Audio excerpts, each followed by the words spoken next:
Hi guys, so now we have here pitik or slipper lobster. Yes, kapinsanan po ito ng mga lobster.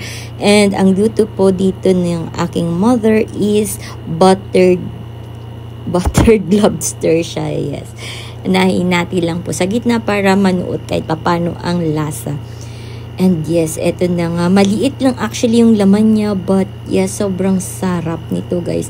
Actually, I prefer this over the lobster. Yung may mga tinik-tinik, may mga parang antena. Mas prefer ko ito siya. So yeah, sobrang nai-enjoy ko ito guys. Actually, today is my birthday. Kaya kung nakikita nyo may cake sa aking harapan. Yeah, pero nagtabi na ako ng iba para sa mga bisita ha. Iba din ito. Ayan, sobra akong nag-enjoy dahil meron siyang taba. Yes, ang taba-taba niya. Isang kainan. Grabe, sobrang sarap nito guys. I don't know kung kayo nag-i-enjoy sa food na ito. Yung iba kasi may mga ganito na hindi kumakain sila. Like yung iba hindi ko makain ng prawns. But ako yung mga lahi nito, mga ano bang term na tawag sa kanila, yes.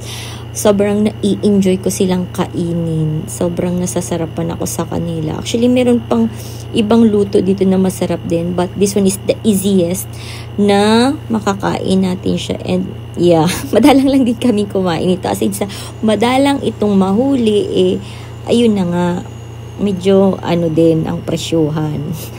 So guys, yeah, sana nag-i-enjoy kayo dahil itong food na ito ang alam ko nakakaputok-batok din. Kaya magbigay tayo kay mama dahil si mama ay nagki-crave din. Pero ma, isa lang ha, ito lang sa'yo, char.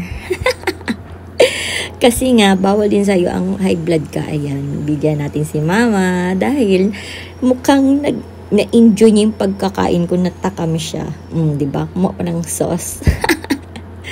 Sana nag-i-enjoy kayo habang pinapanood akong kumain dahil ako ay enjoy dito sa kinakain ko.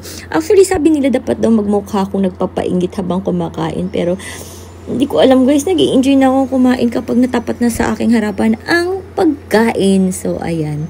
Samahan niyo akong kumain pa. Sarap. Oh my God. Sarap-sarap niyang kainin, promise. Sana yung ibang kumakain ito, sana yung mga walang allergy, maging masaya na lang kayo nakikita kumakain ako. Sorry guys, pero sobra talagang enjoy ako ngayon dahil I don't know kung malakas din ito makapagpaputok-batok, pero yeah, sobrang sarap ng slipper lobster or ng pitik.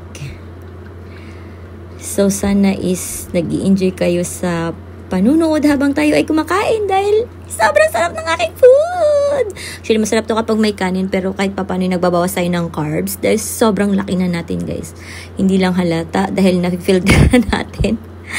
Pero sobrang laki na natin and sana hindi pa tayo lumubar ng husto dahil sa mga kinakain natin. So, itong isa is ititira ko na ito. Aside din sa tinabi namin, ititira natin ito para doon sa aking kapatid. Yes.